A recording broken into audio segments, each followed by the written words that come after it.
sekarang mungkin lagi corona ya, belum stabil, kisaran 7-8 lah.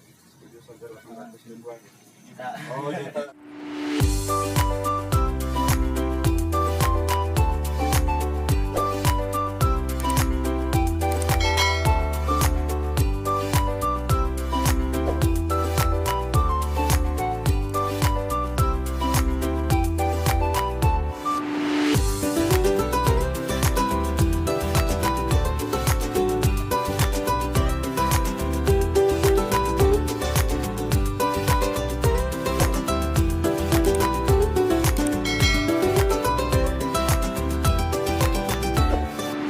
Selamat siang teman-teman.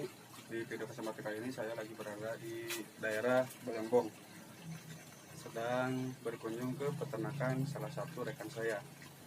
Nah, saya akan bertanya-tanya pengalaman apa yang telah dilalui selama dia mulai terjun ke dunia perkelincian ya teman-teman. Sebelum lanjut, saya ingatkan kembali, jangan lupa subscribe dulu ya teman-teman. Nah, untuk itu kita lanjut ya teman-teman untuk bertanya-tanya ke pemilik peternakan ini. Nah di sini teman-teman, saya lagi sedang ada di daerah Balangbong ya. Nah di sini kampungnya ngomong apa sih? Kampung sayur, desa sayur. Nah di sini teman-teman banyak jenis-jenis kelinci yang ada di sini. Nah, pertanyaan pertama saya, kapan sih Kang Kiki ya? Nah, teman-teman, ini namanya Kang Kiki Kurnia. Nah, untuk itu sebelum atau kalian yang mau nyari kelinci lava terus hias yang agak terjangkau harganya, bisa dari beliau ya. Nah, saya akan mau ngorek-ngorek apa saja yang ada di kandang Kang Kiki ini. Oke, Kang Kiki, kapan sih awal mula Kang Kiki terjun ke dunia perkelincian? Kalau saya sendiri sih, kalau misalkan suka kelinci dari dulu ya dari kecil, dari saya kelas 2 SD kalau nggak salah. Tapi mulai saya menekuni di perkelincian itu sekitar tahun 2014 ketika saya sekolah kelas 10. Oh jadi beliau mulai terjun di dunia perkelincian itu sudah kecil ya, kelas 2 SD, lanjut ke mulai fokus atau berbudidaya perkelincian itu tahun 2014 ya, 2014. Nah, dulu waktu 2014 itu kelinci apa yang ada di kandang Kang Kiki ini?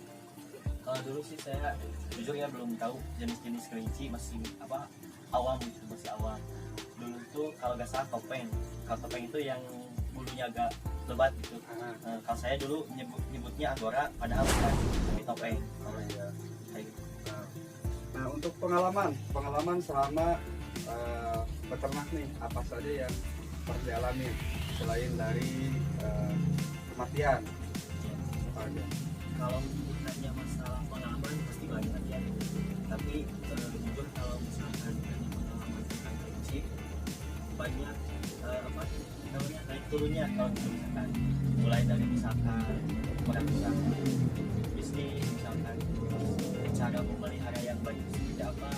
Yang paling penting itu adalah cara memasarkan kita, gimana caranya kelinci laku dengan cara yang baik. Nah, teknik pemasaran ala Kang Kiki ini seperti apa sih supaya kelinci yang ada di sini bisa keluar semua? Tekniknya? Oke, kalau masalah tekniknya saya nggak fokus ke penjualan sih, lebih ke sering posting aja, misalkan dijual beli, misalkan jual beli khususnya kelinci atau misalkan hewan seperti itu. Tapi bukan lebih ke jual beli sih, lebih posting aja gitu. Jadi nanti juga masyarakat yang tadinya nggak suka jadi padanya poin jadi suka. Nah itu teman-teman, jadi tujuan kita itu peternak ya, peternak tidak fokus untuk dijual, karena yang namanya rezeki itu sudah ada yang atur. Ketika kita mengupload video atau foto kelinci, ketika orang yang nggak kenal, nggak tahu apa sih ini ya, otomatis langsung bertanya sama yang punya ya kan ya. Nah di sini saya lanjut ke dari segi teknik supaya kelinci tersebut gimana sih caranya supaya banyak gitu kan, supaya banyak. Terus dari segi pemasaran tadi udah, terus ke peternakan ya, segi budidaya itu gimana caranya supaya kita bisa sukses dari pas lahiran sampai ke jual gitu. Ya. Kalau misalkan dari kelinci sih ya nggak terlalu ribet, soalnya kalau masalah mau membudidayakan atau misalkan mau cara membudidayakan atau misalkan cara memberanakannya tidak terlalu sulit. Soalnya kalau kelinci kan tinggal kita mengatur waktu time lainnya supaya terus misalkan beranak. Misalkan kelinci misalkan punya 10 ekor indukan, misalkan jantannya 2 ekor, yang 1 ekor ke 5 indukan, yang 1 ekor lagi ke 5 indukan. Jadi selama 1 minggu itu bisa 2 hari sekali gantian seperti itu. Jadi nanti pas lahirannya juga jadi semuanya bersamaan kayak gitu, bersamaan. Jadi pas panennya juga bersamaan, terus banyak nanti anaknya juga hasilnya bakal banyak kayak gitu. Nah, penghasilan nih, maaf nih ada tanda kutip, untuk penghasilan per bulan dari nol ya mungkin, kalau misalkan ada yang jual ke sini terus jual lagi, itu untuk penghasilannya berapa sih untuk per bulan ya? Untuk per bulan kalau diakumulasi rata-rata kira-kira berapa ya Kak? Dijawab apa gimana nih? Jawab aja nggak apa-apa. Kalau tanya penghasilan relatif ya, kalau misalkan besar nggak terlalu, kalau misalkan kecil ya mungkin namanya juga bisnis kecil-kecilan. Dulu itu tahun 2014 saya per bulan itu dapat paling besar itu 150.000 per bulan, 150.000. Itu juga paling tinggi waktu 2014. Mungkin kalau sekarang mungkin lagi corona ya, belum stabil, kisaran 7-8 lah. 7-8 ribuan. Kita Juta. Nah, kayak gitulah. jadi selama kita berusaha, selama kita menekuni apa yang kita jadikan hobi, itu bisa menghasilkan. Jadi kunci utamanya kita jangan terlalu memandang finansial ya, karena kalau kita tujuan finansial gak mungkin kita bakalan naik seperti itu. Karena ketika kita posting sesuatu, jual sesuatu, gak mungkin bakalan ada yang minat kalau misalkan kita nggak terus menekuninya. Nah untuk itu oke teman-teman, jadi tujuan di sini bukan untuk jual ya, tapi tujuan di sini peternak. Tapi dalam segi posting tidak difokuskan untuk dijual ya Kang ya. Benar sekali. Jadi kita jadi itu salah satu teknik ya Kang ya. Selebihnya hobi sih. Selebihnya hobi. Nah, jadi ketika kita terus menekuni, ketika kita terus memperdalam apa yang kita tekuni, pasti bakal membuahkan hasil gitu. Jadi buat teman-teman kalian yang masih pemula terus mau belajar, jangan sampai ada pikiran gak mau saya jangan kapok. Jangan kapok lah, intinya jangan kapok, karena sebuah penghasilan itu gak bisa diukur sama diri kita sendiri. Betul. Jadi tergantung kita niatnya seperti apa, pasti hasilnya pun bakalan maksimal gitu kan.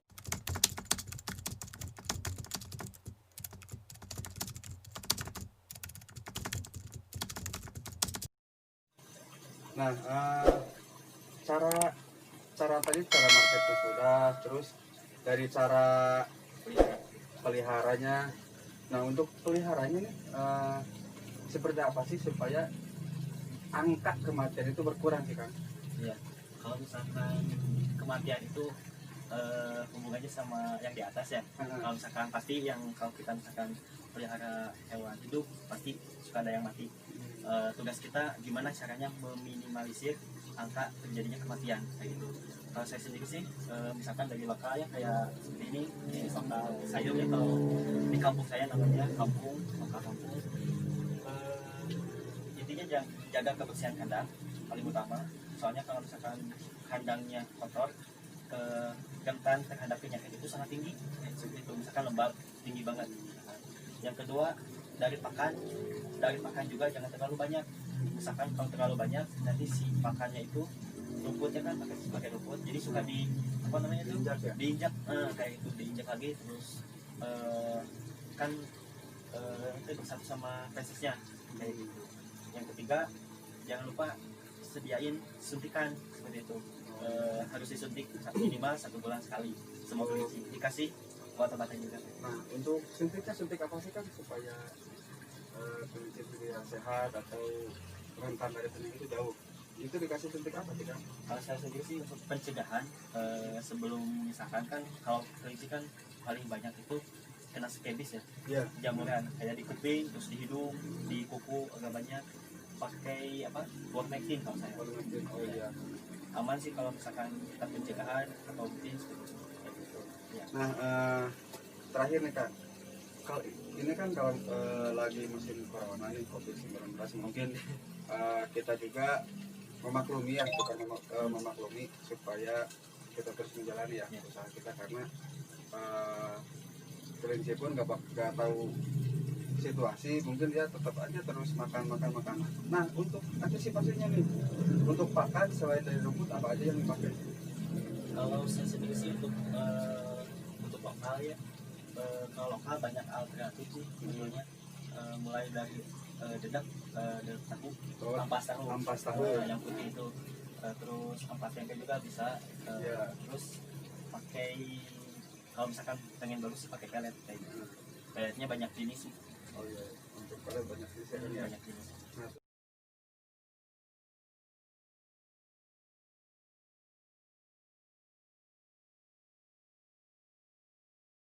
Nah, terus kalau misalkan nggak musim COVID nih, selain musim COVID, itu penghasilan, kembali ke penghasilan ya kan ya. Mungkin banyak teman-teman yang pengen tahu juga nih, ternak kelinci keuntungannya seperti apa, terus dibandingkan sama yang lain keuntungannya seperti apa gitu kan.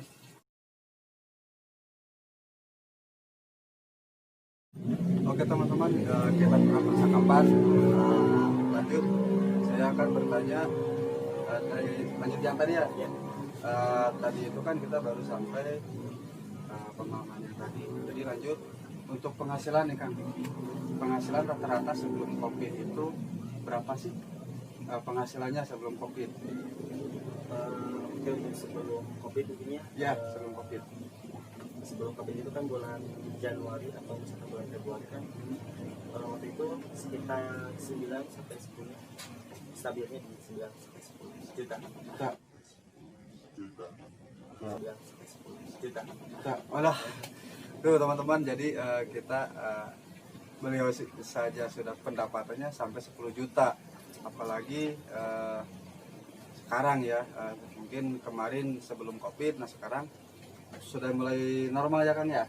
Alhamdulillah mulai baik. Udah mulai baik. Penghasilan pun itu yang menggiurkan ya. Menggiurkan itu karena penghasilan yang di atas rata-rata kayak seperti pegawai ya kan ya. Amin amin. Kita aja yang ya beternak kelinci itu mengurangi angka penganggurannya sebenarnya. Jadi kita penghasilan tetap ada. Jadi jangan yang merasa nganggur, jangan pantang menyerah ya. Jangan berkecil hati karena selagi ada kemauan pasti ada penghasilan ya kan. Pasti. Mungkin sekian dari percakapan ini. Semoga sukses ya kan Kiki ya. Siap, amin. Kalian juga yang pengen berternak, yang pengen belajar lagi silahkan datang ke sini, ke alamat ini di daerah Jalan Cigedug, Jalan Cigedug, Kampung Cicayur, Desa Ciburu. Desa Ciburu ya teman-teman. Nah, Ya. untuk kalian yang mau nanya-nanya nanti saya akan cantumin link Facebook Kang Kiki ya Kang ya. Makasih. Link Facebook Kang Kiki, karena kan kebetulan Kang Kiki gak punya channel YouTube ya Kang ya. Iya, gak aktif. Gak aktif ya. Jadi nanti saya akan langsung kasih linknya di deskripsi buat kalian yang mau nyari-nyari kelinci yang terjangkau harganya ya Kang ya. Oke, sekian dari video saya. Semoga bermanfaat. Jangan lupa like, komen, dan subscribe ya teman-teman. Subscribe yang banyak. Jadi supaya kita terus menggali untuk pengalaman kita selanjutnya. Oke, wassalamualaikum warahmatullahi wabarakatuh.